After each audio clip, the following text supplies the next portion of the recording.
The Game of Thrones. We've been talking a lot about this, but let's talk a little bit more because it's such a great show, and the intro title sequence is very memorable. From the spires of King's Landing and the Godswood of Winterfell, the frozen heights of the Wall, and the windy plains across the narrow sea, Elastic's thunderous cartographic flight through the Seven Kingdoms offers the uninitiated a sweeping education in all things Game of Thrones. Game of Thrones doesn't take place on Earth that we know of, right? It's a fantasy world. And nobody's really familiar with this fantasy world unless you've read all the books. But, you know, going into the show, nobody knew where King's Landing was or Winterfell or any of that stuff, right? It takes place in a world that exists, you know, in the head of, you know, George R.R. Martin. And so, you know how similar these fantasy books would often put a legend or a map at the front of the fantasy book to show you where your heroes are kind of traveling through mountains and, you know, misty mountains and all kinds of fun stuff. And those maps would show up at the beginning of fantasy books. The producers felt like there was a need for a map for the show, which only makes sense. And in the original pilot script, there was a written title sequence in which a raven was going to fly from King's Landing to Winterfell.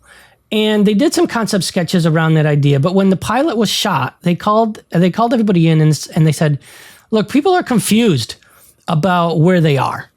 Can you guys create a little map, maybe some map pieces, to figure out where our characters and where our action is actually taking place? Not really a title sequence per se, but something that shows exactly where they are and when as they go from place to place. That's what the producers requested. And so they created 5 previs map shots that were kind of cut in every time that the show went to another location. And it worked really well in terms of telling you where you are, but they found that it really interrupted the narrative flow of the show. You know, all of a sudden you're following along and all of a sudden here's a little animation of, you know, some distant castle somewhere, right? So they looked at the synopsis for the season, for basically the entire season 1, because this is the crew that was putting together the original intro here. And they identified what it would take.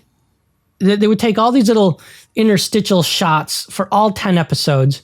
And due to the fact that they somewhat disrupted the narrative, the whole map idea basically got pushed to the title sequence. And so they wanted the title sequence to kind of be rooted in the world of the show. And the show doesn't really have any high-techy, CG, perfect graphics or any of that stuff, right? It's a fairly technically unsophisticated place. It's like medieval technology, right? But to also have a complexity that kind of gives the technology life. And so what they did is they built out of materials that would be native to the world, wood and you know, metal, gold and tin, a lot of wood mostly, right? But you're not going to see any plastic. You're not going to see any finely, high-tech materials or anything like that. It's definitely not contemporary. Everything is either made of wood or metal or leather or fabric, all natural things that you would find in the world. Stuff that you could see human hands kind of hammering out and molding. And it just kind of looks like a really cool play set.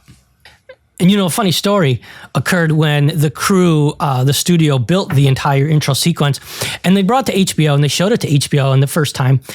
And it looks all handcrafted. And HBO, the executives, they stood back and they said, wow, this is incredible. We had no idea you guys actually had a real shop.